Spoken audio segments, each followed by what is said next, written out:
Good morning बच्चों। ठीक है आप लोग? रॉयल ग्रुप क्लासेस में आप लोगों का स्वागत है। मैं यूपी सिंह आज मेटलर्जी का 5th लेक्चर लेकर उपस्थित हूं। जो लोग अभी तक सब्सक्राइब नहीं किया सब्सक्राइब कर लो भैया, लाइक कर दो। लेकिन अभी के अभी, जिससे आपको अगला आने वाला वीडियो तुरंत सबसे पहले आपको मिल जाए। हाँ, शेयर भी कर देना भूलना मत।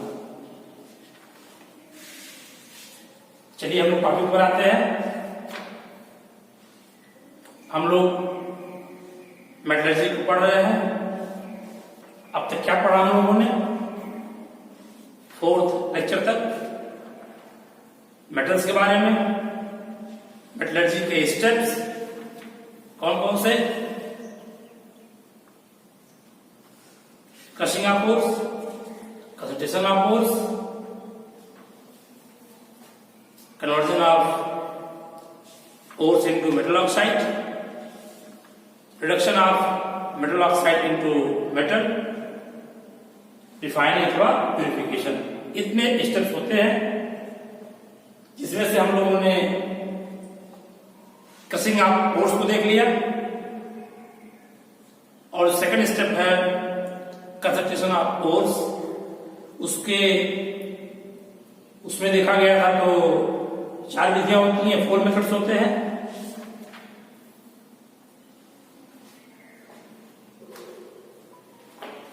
अगर देखा जाए तो कंसंट्रेशन ऑफ ओर्स में हम लोग कब देखा है 4th लेक्चर तक। पहला आपका था ग्रेविटी सेपरेशन मेथड, दूसरा आपका था मैग्नेटिक सेपरेशन मेथड और थर्ड फ्लोटेशन मेथड और जो 4th मेथड था लीचिंग। इसमें हम लोगों ने ग्रेविटी सेपरेशन को पढ़ लिया, मैग्नेटिक को भी पिछले लेक्चर तक पढ़ लिया 4th तक।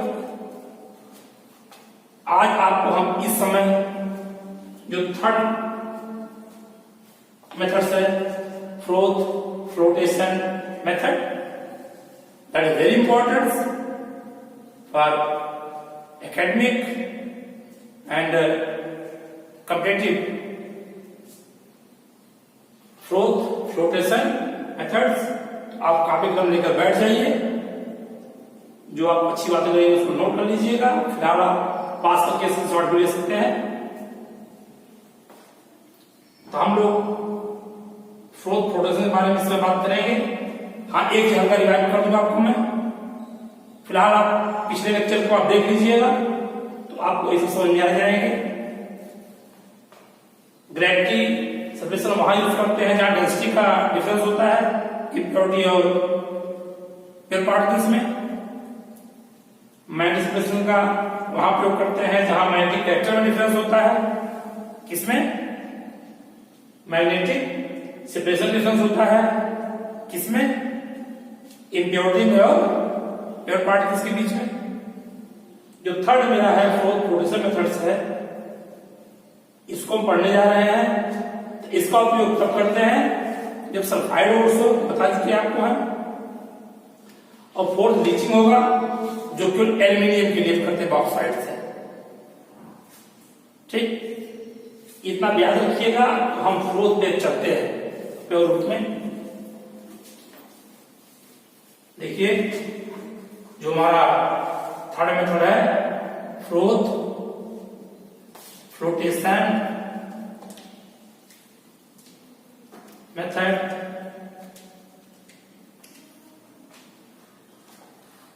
फ्रोथ मीन्स होता है झाग या इसे कहते हैं फेन। फ्लोटेशन मीन्स होता है तैरना। मेथड माने आप विधि जानती है। ऐसे का है फेन तैरने वाली विधि, या इसका जो हिंदी में कहते हैं उसको हम एक नाम इसका फेन। तैरने को प्लवन भी कहते हैं, प्लवन विधि। फेन के प्लवन की विधि मतलब इसको फेन हमारा प्लवन करेगा, तैरेगा, इसके आधार पे हम इसका सप्रेशन करेंगे, कंस्ट्रक्शन करेंगे। देखिए इसमें आप कुछ चीज बहुत इंपॉर्टेंट है जानने के लिए। मैंने पहले आपसे कहा था कि ये जितनी विधियां हैं ये जो आपका है float flotation is most important. क्या देखिए इसमें दो तीन चीज आप याद कर लीजिए। पहली बात क्या, इसका उपयोग क्यों हम करते हैं, कब करते हैं। तो पहली बात हम जानते हैं कि this process is used only for sulphide course. Mind कीजिए इस बात को, mind it. Float flotation method is used only and only for sulfide ores। मतलब इस जो फेन प्लवन विधि है या फ्लोट फ्लोटेशन मेथड है, इसका केवल और केवल सल्फाइड आयस के लिए ही यूज करेंगे। अगर सल्फाइड आयस होगा तभी इस विधि का हम प्रयोग करेंगे, अन्यथा नहीं करेंगे। तो बड़ा इंपॉर्टेंट मेरा है कि सल्फाइड्स के लिए, जैसे मैंने ग्रेविटेशनल के लिए कहा था, ग्रेविटी मेथड के लिए कहा था, इंटेंसिटी डिफरेंस के लिए, मैग्नेटिक के लिए कहा था, ये मैग्नेटिक कैरेक्टर डिफरेंस के लिए। तो यहां कहा जाता है सल्फाइड फोर्स होगा उसी के लिए ही हम इसको यूज करेंगे, अन्यथा नहीं। फ्लोट फ्लोटेशन मेथड्स दो तीन चीज बहुत इंपॉर्टेंट इसमें है। क्या देखिए एक ही होता है इसमें है, याद कर लीजिए आप, एक होता है फ्रोथिंग एजेंट, समझाएंगे इस बात में आपको। फ्रोथिंग एजेंट एक होता है कलेक्टर और एक होता है फ्रोथ स्टेबलाइजर। फ्रोथ स्टेबलाइजर क्या, फ्रोथिंग एजेंट, कलेक्टर और फ्रोथ स्टेबलाइजर। कलेक्टर मतलब संगणक जो कलेक्ट करता है। एजेंट आप जानते हैं क्या है, फ्रोथिंग एजेंट क्या होता है। तो इसमें हम कहते हैं जो फ्रोथिंग एजेंट है that is responsible to create the froth. क्या, रिस्पॉन्सिबल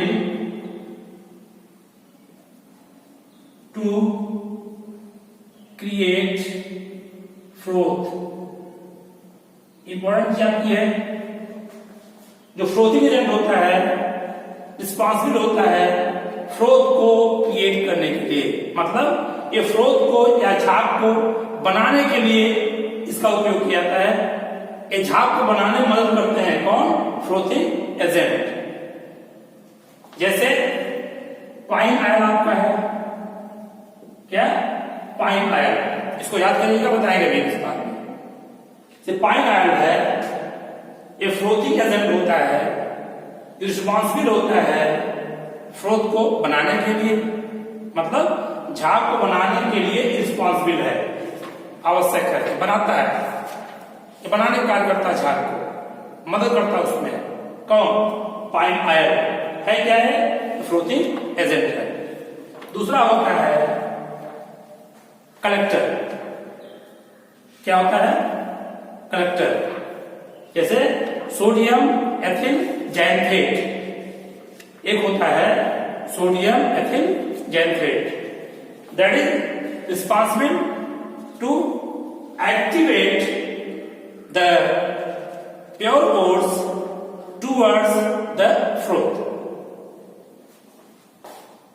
Responsible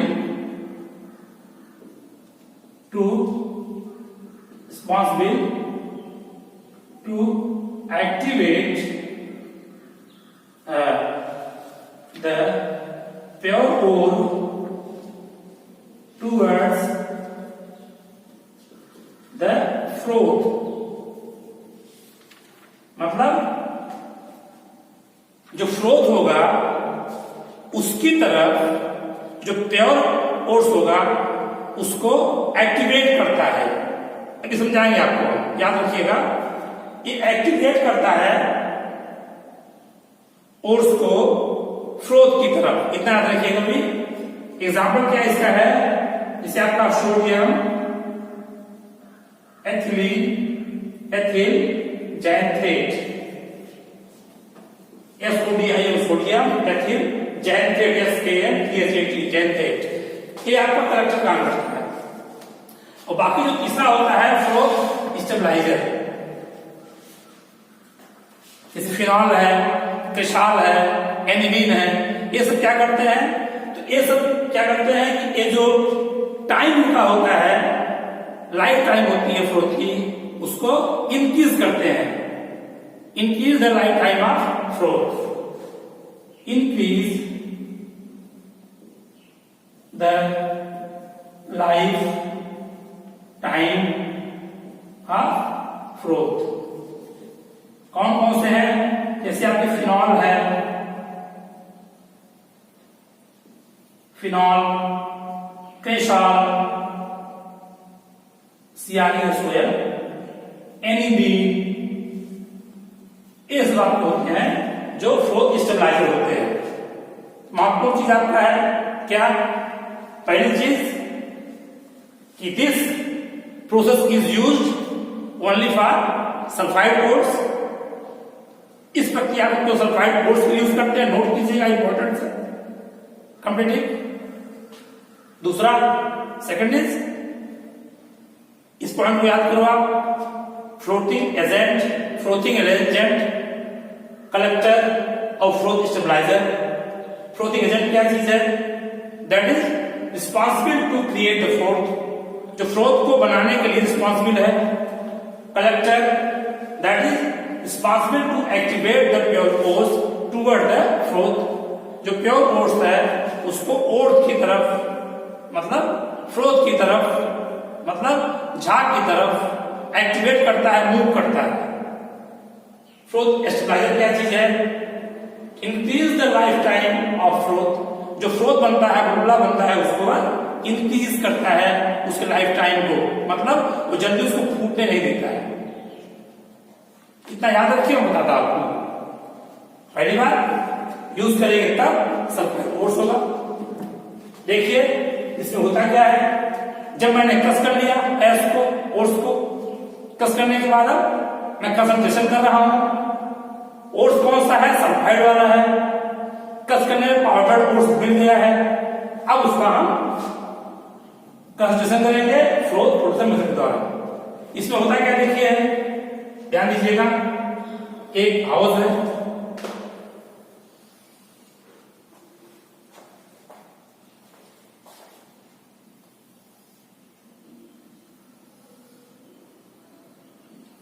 ऐसे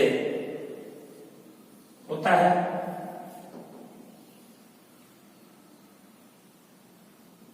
इसी में हम ओर्स को डाल देते हैं, पाउडर ओर्स होता है। ये देखिए पाउडर ओर है, पाउडर ओर है। इसमें देखिए ऐसे बने होते हैं, स्ट्रक्चर होता है मशीन का।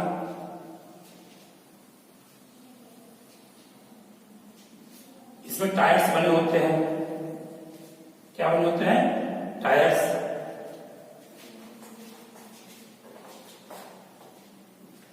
इसी में हम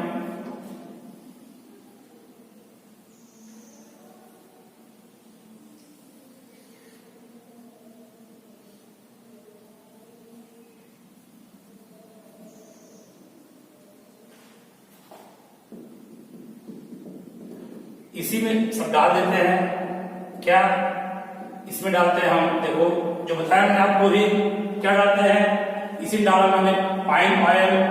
what is pine oil? Frothing agent. और प्लस डाल दिया इसी में हम कलेक्टर, क्या, sodium xanthate, sodium ethyl xanthate. और इसमें डाल दिया मैंने फ्रूट स्टेबलाइजर, फिनॉल,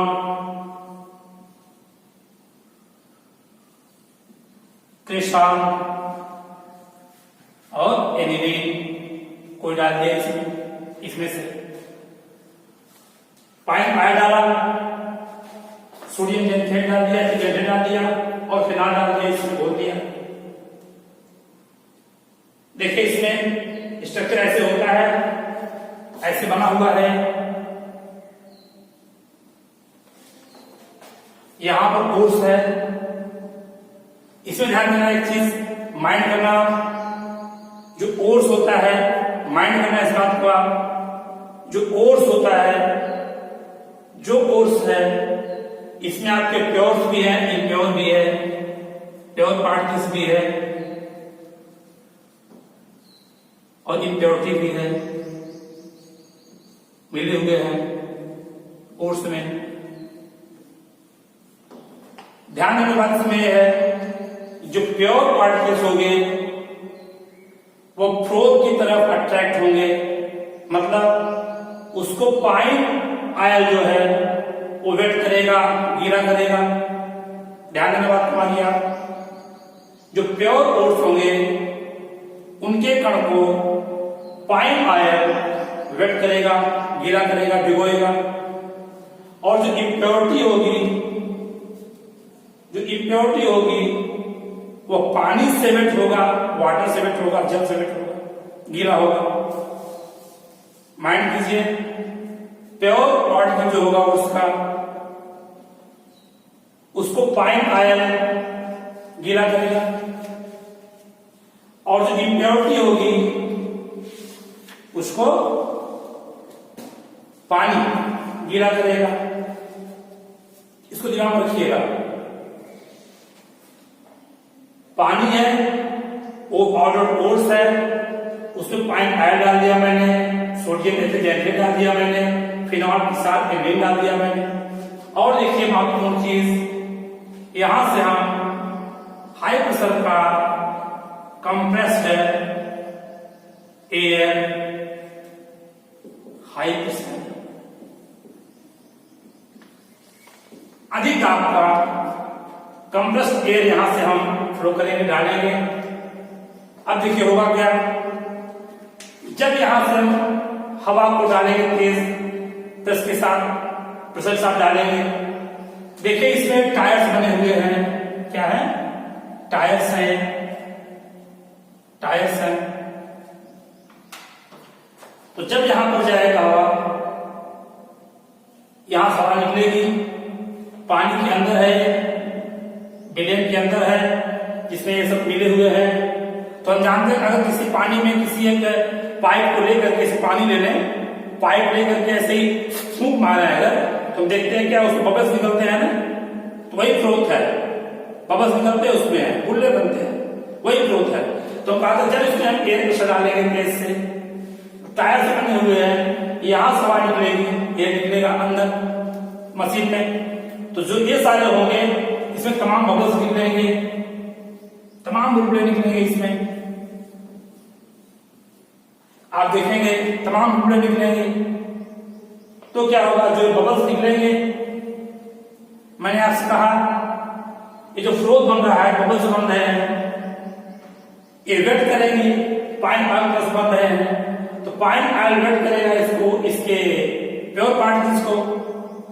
तो जो बबल्स बन रहे हैं उसमें जो प्योर पार्टिकल्स होगा ये चिपक जाएगा। ध्यान देना बात को आप, तीन बातें, एक तो इसमें चिपक जाएगा, जो बबल्स बना उसमें जो हमारा ये ओट्स है पाउडर, इसका जो प्योर पार्टिकल चिपक जाएगा और बबल्स चूंकि ऊपर जाते हैं हम यहाँ से भागेगा। और जो पॉइंट आयत होता है इसकी डेंसिटी भी कम होती है, माइंड इट। जो पॉइंट आयल है इसकी डेंसिटी भी कम होती है, ए भी ऊपर भागेगा। तो जो फ्लोथ बनता है, जो बुलबुले बनते हैं इसमें है, जिसमें आपका इसका पार्टिकल चिपकेगा, किसका, ओट्स का प्योर पार्टिकल चिपकेगा और चिपक के एक ऊपर भागेगा। बबल्स सारे ऊपर जाएंगे, बबल्स बनेंगे, चिपकेंगे, ऊपर जाएंगे, बबल्स बनेंगे, चिपकेंगे, पार्टिकल से प्योर से ऊपर जाएंगे और जाकर के यहाँ सब इकट्ठा हो जाएंगे, यहाँ सब इकट्ठा हो जाएंगे, ऐसे ऐसे इकट्ठा हो जाएंगे। तो क्या होगा, और जो इसकी इम्प्योरिटी है, मैंने पहले बताया आपको, उसको पानी वेट करेगा, गीला करेगा। जैसे क्ले है, SiO2 है, जो भी मिले होंगे इसमें, जो भी गंदगी रही होगी इसमें, वो उसमें मिल जाएगा। मिल के डेंसिटी उसकी ज्यादा होगी पानी की, वो नीचे बैठ जाएगा, गंदगी नीचे बैठ जाएगी और जो प्योर पार्टिकल्स होंगे बबल से मिल करके ऊपर चले जाएंगे, जाके इकट्ठा हो जाएंगे। तो प्योर पार्टिकल ऊपर आ जाएगा और गंदगी नीचे बैठ जाएगी। तो अलग हो गया ना, separation of impurity and pure particles मेरा हो गया, कंसिस्टेंसी मेरा हो गया। यहां से हम इसको निकाल लेंगे, जो झाग होगा ये वाला पार्ट को निकाल लेंगे, इससे हमारा प्योर पार्टिकल्स अलग हो जाएगा, इम्प्योरिटी हमारी अलग हो जाएगी। That is A froth production method.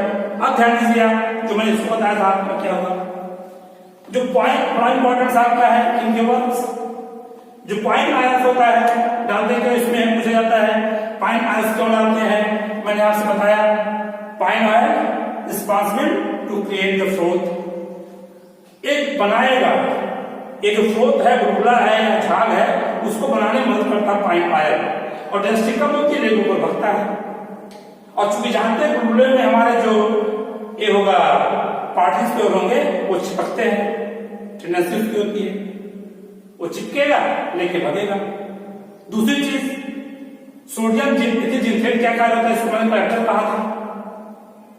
ये काम क्या करता है, ये इतना काम करता है कि जो भी यहां होते हैं पार्टिकल्स, इसको इनकी तरफ पहुंचाने में मदद करता है, बुलबुले की तरफ में, फ्लोथ की तरफ इनको पहुंचाने में मदद करता है। किसको, उसी प्योर पार्टिकल्स को, responsible to activate the pure particles toward the froth, froth की तरफ जाने के लिए उसको एक्टिव करता है, प्रेरित करता है, जाओ जल्दी इससे मिलो और ऊपर जाओ।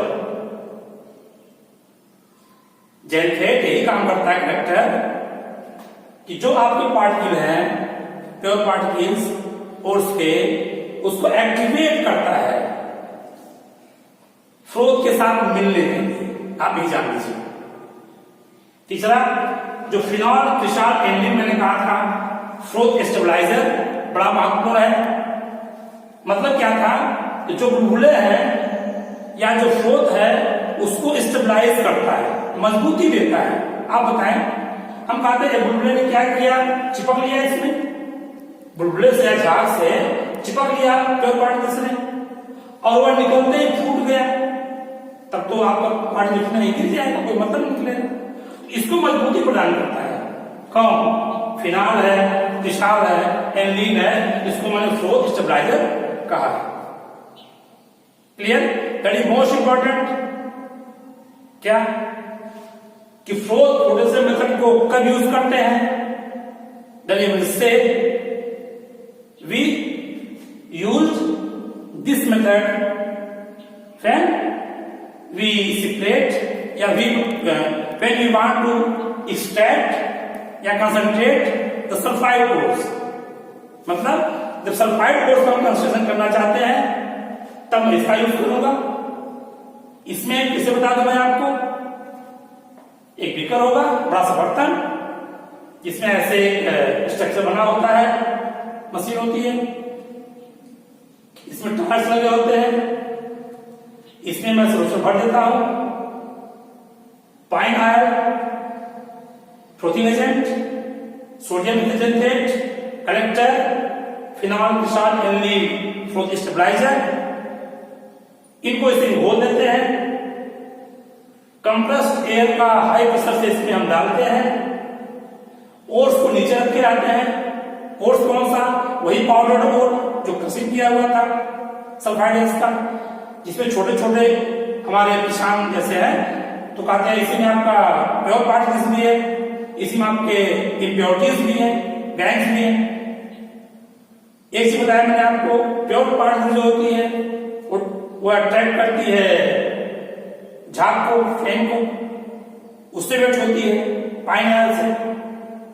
और दूसरा जो आपकी इम्प्योरिटी होती है वो पानी से वेट होती है, गीला होती है। तो होता क्या है, जो पानी होता है गीला कर देता है इम्प्योरिटी को, नीचे बैठता है। और जो हमारे प्योर पार्टिकल्स होती है उसके जब यहाँ प्रेशर डालते हैं हवा का, बुलबुले निकलते हैं, झाग बनते हैं, तो झाग इसको अट्रैक्ट करता है। क्यों? मिलाएगा सोडियम जेंथेट, इसका काम है एक्टिवेट करना प्योर पार्टिकल्स को, एक्टिवेट करता हो जाकर झाग से मिलता है, चिपक जाता है। और झाग चूंकि ऊपर भगेगा, क्यों ऊपर जाएगा? क्योंकि बुलबुला है और दूसरा पाइन आयल्स है, डेंसिटी कम होती है, ऊपर जाएगा ही, ऊपर को भागता है, झाग बनते जाएंगे, चस्पा करेगा, ऊपर जाएगा, बुलबुला फूटने ना पाए। इसके लिए मैंने फिनॉल क्रिस्टल एल्निल का कोई मिक्सचर डाला हुआ है जो उसको स्टेबलाइज करता है और ये सारे ऊपर चले जाते हैं। तो प्योर पार्टिकल चला जाएगा ऊपर, उसको हम अलग कर लेंगे, जो अशुद्धियां हमारी होगी नीचे बैठ जाएंगे पानी में ठोकर के, उसको हम अलग कर देंगे। तो इस तरह से हमारे फ्लोटेशन मेथड के द्वारा कंसंट्रेशन हो जाएगा। किसका होगा? सल्फाइड ओर्स का, जिसे कॉपर क्लोराइड से CuFeS2 that is sulphide ores. अगर इसका हमको करना होगा, इस विधि को अपनाएंगे, इस विधि को हम अपनाएंगे।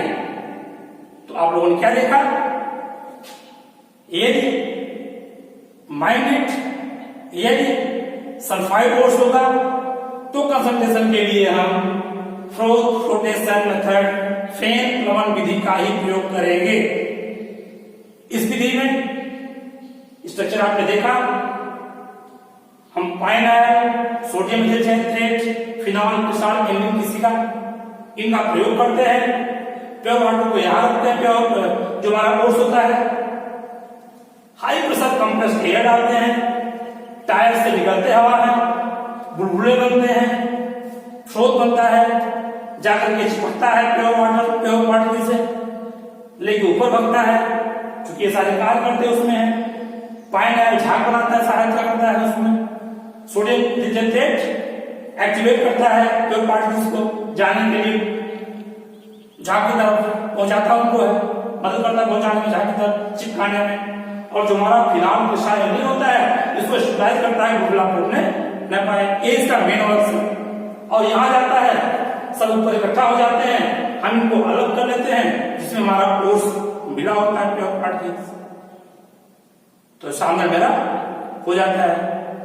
समझ में आया? देखिए, अगर आपको समझ में आया हो, यदि आपको समझ में आया हो, प्लीज तुरंत आप शेयर कर दीजिए, एक्टिवेट कर दीजिए, लाइक कर दीजिए, सब्सक्राइब कर दीजिए। ये समझ में आ गया हो तो देखिए, मेटलर्जी पढ़ते ही 4 नंबर आपका हो जाएगा, बिल्कुल 4 नंबर। मैं कंपटीशन की बात कर रहा हूं। अगर कहा जाए आप एडवांस तैयारी कर रहे हैं तो भी कोई बुरा नहीं है। आप देखिएगा, इससे क्वेश्चन बनेंगे, यही सारे क्वेश्चन बनते हैं, कहीं भी ऐसे क्वेश्चन आपका आता है।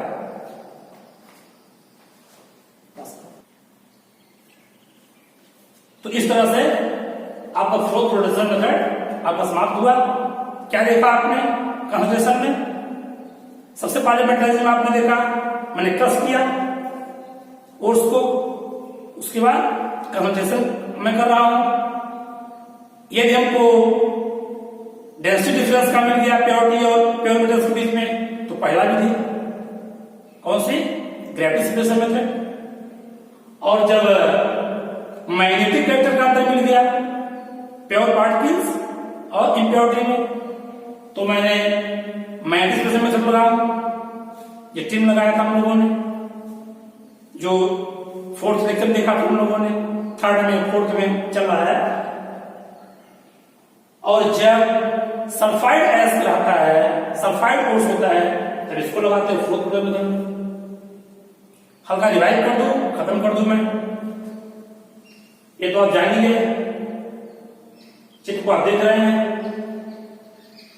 टायर्स बना होता है, हाई प्रेशर का इसमें डालते हैं, बाद हवा डालते हैं, झाग निकलता है, ओर्स नीचे होती है, इसमें प्योरिटी भी है, प्योरिटी को प्योर भी है और इम्प्योर भी है। इसमें कुछ हम फाइनाइट सोडियम मेथिल सिंथेट और फिनाल क्रिस्टल एल्डिहाइड डाले होते हैं।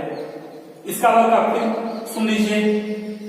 जो पाइन आयल होता है that is a frothing agent that create froth, responsible to create the froth. ये फ्रोथ को बनाने की रिस्पॉन्सिबल है, झाग को बनाता है। जो सोडियम मेथिल सिंथेट बनाया गया है, क्यों बनाया गया है? तो ये जो मैंने बताया था कि आपको जो पानी होगा इम्प्योरिटी को वेट कर गिरा करके बैठाएगा, और जो सोडियम सिंथेट होता है एक जो हमारा झाग है उसकी तरफ प्योर पार्टिकल को एक्टिवेट करता है। क्योंकि झाग है ऊपर भागेगा, जो पाइन आयल्स भी जैसे कम होते ऊपर जाएगी, और ये सोडियम सिंथेट को उधर को एक्टिवेट करेगा। तो ये हमारा जो पार्टिकल्स होगा, प्योर पार्टिकल्स इसका कोर्स का चिपक जाएगा झाग में, ऊपर चला जाएगा। झाग बनते रहेंगे, कोर्स चिपकते रहेंगे, कोर्स चिपकते रहेंगे, कोर्स चिपकते रहेंगे, ऊपर जाते रहेंगे, जाते रहेंगे, और जाके यहाँ पहुंचे इकट्ठा हो जाएंगे। और जो गंदगी होगी पानी से देख नीचे बैठ जाएगी। हाँ, फिनाल के साथ एल्डिहाइड क्यों मिलाते हैं पूछा गया, आप बताएंगे। That is a froth stabilizer, अस्थायी देता है उसको, है उसकी लाइफ टाइम को इंक्रीज करता है, increase the lifetime of froth, phenol, पेशाब और एनिथिंग। एक लाइफ टाइम को बढ़ाता है और ये ऊपर जाता है, इसको हम निकाल देते हैं, फिर पार्टिकल से हमारी अलग हो जाती है। इस तरह से हमारा कंसंट्रेशन सल्फाइड कोर्स का होता है। क्लियर? Any doubts? कोई डाउट्स आपको होगा तो आप कमेंट के माध्यम से नीचे लिख दीजिएगा, मैं आपका सॉल्व करूंगा। हाँ, एक बात मैं आपसे पुनः कहना चाहूंगा